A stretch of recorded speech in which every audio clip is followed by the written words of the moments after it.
The HUD's point-in-time count came out today showing the highest recorded population of homelessness nationwide.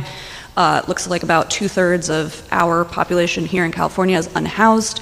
How do you respond to that, given your support for Grants Pass? I haven't had a chance to review the details, but I do understand this important detail that you saw nationwide increase. It was one of the most substantial we've seen in decades. I think 18.13%, 3.13% here in the state of California.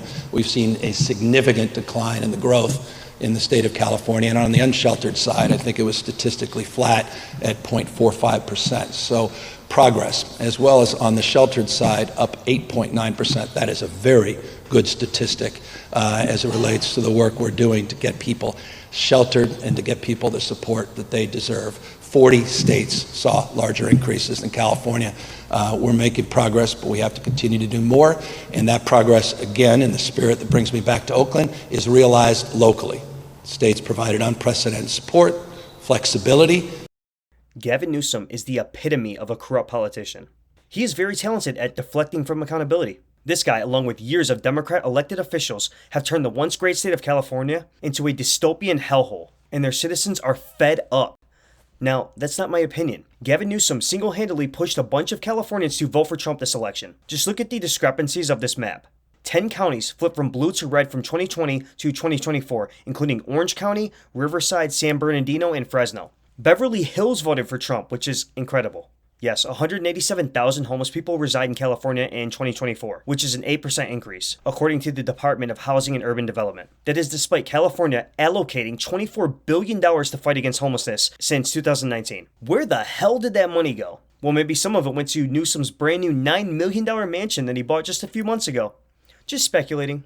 There's a reason for the California exodus. There's a reason that Cali has a net negative migration rate every year since 2021. There's a reason that native Californians are leaving that state in droves for havens like Florida and Texas, who levy zero state taxes and impose a fraction of the regulations. He doesn't do anything. There's also many regulations that aren't necessary. You really don't believe that the state we live in, California, is lacking regulation. There's over 300,000 regulations. I mean, Well, maybe they're needed. They're not. When I tried to put in a garage door, I had to have 3 inspections. There should have been none.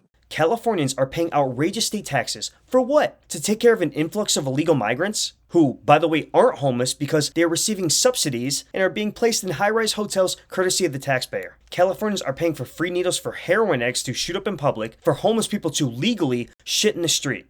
I'm not kidding. This is a map of San Francisco. There's a lot of plots on that. You may be asking, what is that plotting?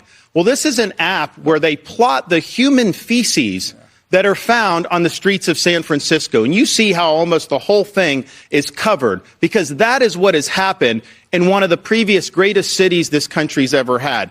Human feces is now a fact of life, except when a communist dictator comes to town. Then they cleaned up the streets. They lined the streets with Chinese flags. They didn't put American flags there. They cleaned everything up. So they're willing to do it for a communist dictator, but they're not willing to do it for their own people. This election, 50 states shifted red. 50 out of 50 because of corrupt left-wing policies and corrupt governors like Gavin Newsom. I would not be surprised if the Golden State turned red in 2028.